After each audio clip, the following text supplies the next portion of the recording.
Assalamualaikum warahmatullahi wabarakatuh. Pada kesempatan kali ini, saya dan kelompok saya akan mempresentasikan Project Plan, yaitu sistem monitoring berbasis IoT untuk mendeteksi cuaca hujan di lingkungan Universitas Andalas. Untuk anggota timnya sendiri ada 6 orang. Yang pertama ada Ataya Talita, Azhara Yumna Salsabila, Muhammad Jahfal, Anissa Syahbania, Ani Febrian Hasanah, dan juga Nashwa Nurjahra. Untuk latar belakang akan disampaikan oleh Nashwa. Kepada Nashwa dipersilahkan. Baik, terima kasih atas kesempatannya moderator. Di sini saya akan menjelaskan latar belakang dari mengapa kami mengangkat proyek sistem monitoring berbasis IoT untuk mendeteksi cuaca hujan di lingkungan Universitas Andalas. Sesuai namanya sendiri, kami mengambil ruang lingkup Unan, yang di mana Unan ini terletak di Lima Manis, Padang, dan berada di wilayah perbukitan dengan cuaca yang sulit diprediksi dan curah hujan yang tinggi, di mana rata-ratanya 348 mm per bulan. Cuaca yang tidak menentu ini menyulitkan warga kampus dalam merencanakan aktivitasnya sehari-hari. Untuk itu, diusulkanlah sebuah solusi, yaitu sistem pemantauan cuaca berbasis IoT yang dapat menyediakan data cuaca secara real-time, berupa intensitas hujan, kelembaban, dan suhu. Menurut jurnal Avandi 2017, sistem ini terbukti efektif dan dapat membantu pengambilan keputusan serta perencanaan kegiatan di lingkungan kampus Unan. Sekian dari saya, dikembalikan ke moderator. Untuk pembahasan selanjutnya mengenai Project Carter akan disampaikan oleh Jahfal. Pada Jahfal disilahkan. Baik, terima kasih kepada moderator. Nah, di sini saya akan menjelaskan Project Charter dari kegiatan kita, yaitu monitoring berbasis IoT untuk mendeteksi cuaca hujan di Universitas Andalas. Ini beberapa anggota tim dari project ini, yaitu saya sendiri, Muhammad Jafar, selaku Project Manager. Selanjutnya itu terdapat Ani Febrian Hasanah sebagai Hardware Engineer, dan sebagai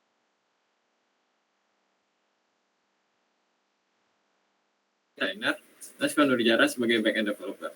Dan di sini terdapat beberapa stakeholder dari proyek ini, yaitu mahasiswa Universitas Andalas, dosen dan tenaga pendidik, tim pengembang, tim LPTIK Universitas Andalas, dan juga pimpinan universitas. Next.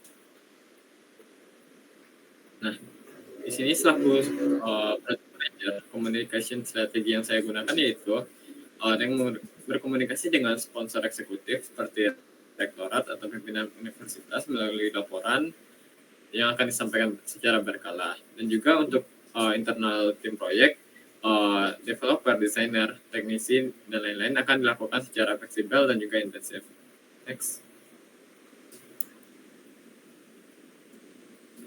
Nah, di sini terdapat project scope statement yang ada pada proyek ini. Tujuan dari proyek ini yaitu mengembangkan sistem pemantauan cuaca yang berbasis IoT di Universitas Andalas.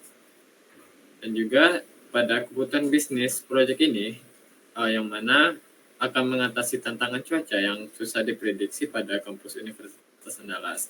Nah, pada objektif proyek ini dalam bidang bisnis yaitu menyediakan pembaruan cuaca yang akurat, meningkatkan pengambilan keputusan bagi warga, mengembangkan sistem berbasis IoT yang terintegrasi dengan platform digital. Next. Nah, point deliveries pada proyek ini itu sistem pemantauan berbasis IoT berfungsi penuh untuk dipasang di area kampus. Dan juga proyek ini menggunakan website dan juga dokumentasi tentang instalasi penggunaan sistem, pelatihan bagi staf mengenai penggunaan sistem. Proyek ini akan dimulai pada 10 Februari dan diperkirakan berakhir pada 20 Juli 2025. Next. Nah, terdapat beberapa major risk atau resiko yang ada pada proyek ini.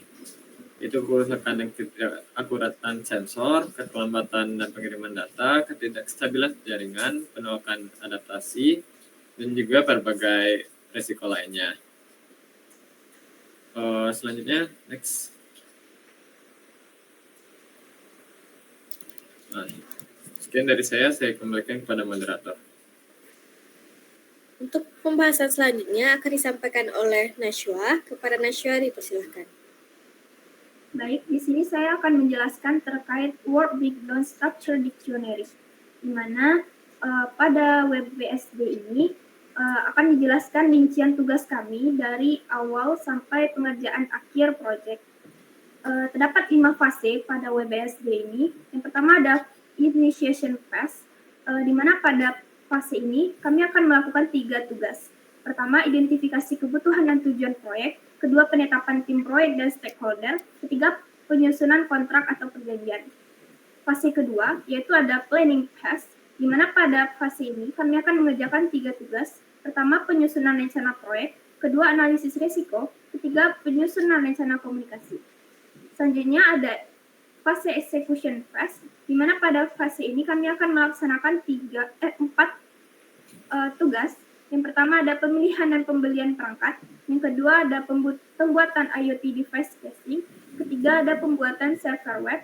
Dan keempat software development. Fase keempat yaitu control phase, di mana pada fase ini kami akan melakukan monitoring data dan pengendalian kualitas data. Kemudian pada fase terakhir atau post phase, kami akan melakukan verifikasi pemenuhan persyaratan proyek dan evaluasi proyek. Yang dari saya dikembalikan ke moderator. Untuk pembahasan selanjutnya mengenai struktur organisasi proyek akan saya sampaikan sendiri. Nah, dapat dilihat pada gambar. Nah, di sini ada beberapa tim yang bekerja sama dengan project manager. Nah, yang pertama itu ada tim keamanan. Nah, seperti yang kita ketahui, tim keamanan itu bertugas untuk mengelola dan juga menjaga keamanan selama pengerjaan proyek tersebut. Yang kedua ada hardware engineer. Nah, di sini tim hardware engineer tentunya akan bekerja sama mulai dari membuat sebuah prototipe dan juga sampai nantinya melakukan pemasangan dari proyek tersebut. Nah, di sini juga ada tim front end. Nah, front end sendiri tentunya akan membuat desain. Nah, di sini desain tersebut akan dikerjakan oleh tim front end dan juga tentunya akan dilakukan testing oleh tester. Nah, selanjutnya untuk tim yang terakhir yaitu back end developer. Nah, back end juga bekerja sama tentunya dengan front end agar website yang nantinya digunakan dapat berjalan dengan baik. Nah, di sini ada Gancar. Nah, Gancar ini digunakan untuk merepresentasikan plan yang akan dijalankan. Nah, di sini ada beberapa kegiatan yang dilakukan dalam rentang waktu dari bulan Maret hingga bulan Juli. Nah, di sini ada beberapa kegiatan. Yang pertama dari proses inisialisasi, perencanaan hardware. Yang ketiga ada perakitan hardware dan juga pengujian awal, pengembangan website, integrasi sistem, dan yang terakhir adalah launching dan penutupan proyek. Untuk pembahasan selanjutnya akan disampaikan oleh Yumna. Kepada Yumna dipersilahkan. Baiklah, di sini saya akan menjelaskan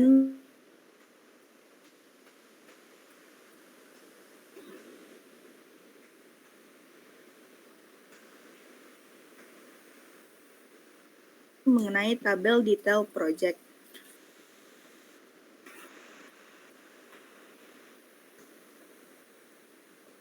Aktivitas dalam project itu, project untuk pada mana setiap simbol tersebut memiliki arti masing-masing. Simbol I berarti itu inisiasi, P berarti planning, E eksekusi, MC berarti monitoring dan controlling, lalu ada C berarti closing.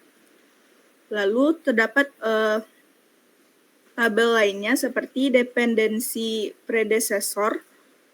Ini tuh menunjukkan bahwa kegiatan yang harus diselesaikan terlebih dahulu sebelum kegiatan lainnya tuh dilanjutkan. Lalu ada kebalikannya yaitu dependensi successor, yaitu kegiatan yang berlangsung setelah dilakukan.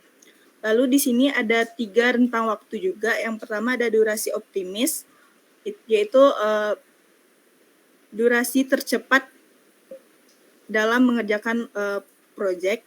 Lalu ada durasi paling mungkin, yaitu durasi normal jika tidak terdapat kendala. Lalu ada durasi pesimis, durasi terlama jika terdapat kendala. Next. Lalu ada diagram PDM atau Precedence Diagramming Method. Itu adalah sebuah metode yang digunakan dalam membentuk penjadwalan suatu proyek. Dalam suatu diagram ini terdapat 7 kolom dalam satunya. Dalam kolom tersebut ada early start, yaitu waktu yang paling awal aktivitas bisa dimulai tanpa menunda proyek. Lalu ada duration, yaitu lama pengerjaan aktivitas tersebut. Lalu early finish, waktu yang paling awal aktivitas itu bisa selesai. Lalu ada activity, dan ada late start, yaitu waktu paling akhir aktivitas bisa dimulai tanpa menunda proyek. Lalu ada total float, yaitu waktu kelonggaran, atau bisa dilakukan dengan late start dikurang dengan early start. Lalu yang terakhir ada late finish, yaitu waktu paling akhir aktivitas bisa selesai tanpa menunda proyek. Dan dapat dilihat ini sesuai dengan kegiatan yang sudah dibuat sebelumnya. Saya kembalikan kepada moderator. Untuk pembahasan selanjutnya akan disampaikan oleh Ataya. Kepada Ataya disilahkan. Baiklah, terima kasih kepada moderator. Di sini saya akan menjelaskan tentang diagram PERT. Diagram PERT atau diagram program evaluation dan review teknik merupakan salah satu metode penjadwalan proyek yang digunakan untuk merencanakan dan mengendalikan waktu pelaksanaan berbagai aktivitas dalam suatu proyek secara efisien. Nah, setiap aktivitas dalam proyek kami ini dianalisis menggunakan 3 estimasi waktu, yaitu durasi optimis atau O, lalu ada durasi paling mungkin atau M, dan durasi pesimis atau P. Nah, dari 3 estimasi waktu ini akan dihitung waktu harapan atau expected time atau TE menggunakan rumus TE sama dengan O ditambah 4M ditambah P per 6. Nah, di sini dalam proses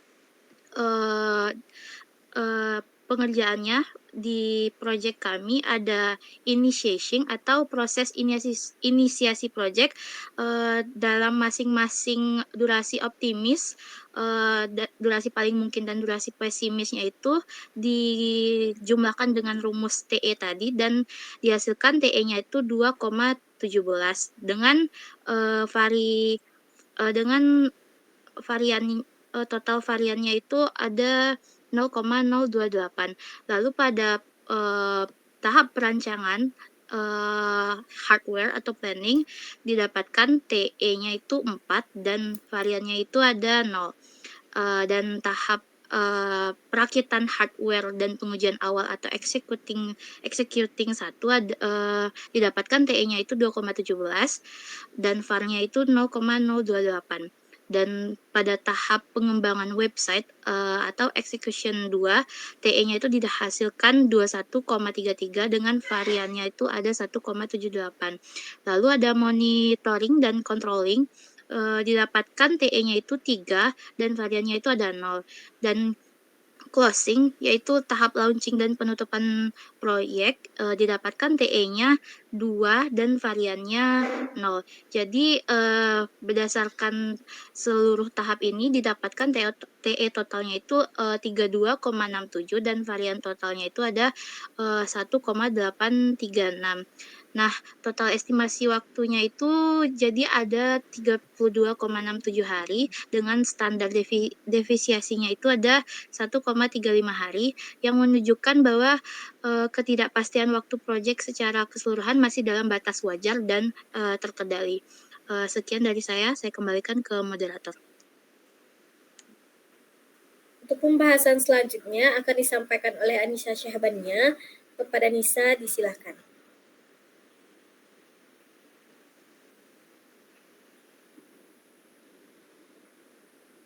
atas 5 fase. Pada fase ini sekitar 0,90% dari total. Nah, selanjutnya adalah planning fase, totalnya itu 575.000. Harga karena dilihat pada dan terdapat juga beberapa biaya tambahan seperti pada poin 22 100.000. Next. Nah, selanjutnya adalah fase eksekusi. Fase eksekusi ini fase yang cukup besar, 2,7 kan 11 juta. Hal ini sering ini merupakan yaitu di atas yaitu ayo fase keempat yaitu sekitar 600 dan dari total dan fase penutup sekitar 700.000 atau nah, namun ada beberapa bahan atau yang memiliki estimasi yaitu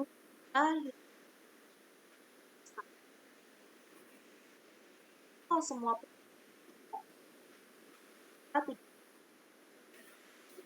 next. Nah, ini 15.090.000 itu dirikan kembali habisnya di apa secara timeline. Nah, pada fase ini kebanyakan habis berdasarkan budget juga. Nah, selanjutnya yaitu pada fase planning itu ada di bahkan rencana komunikasi kan awal dari eksekusi fase kita dilakukan di bulan April sampai dengan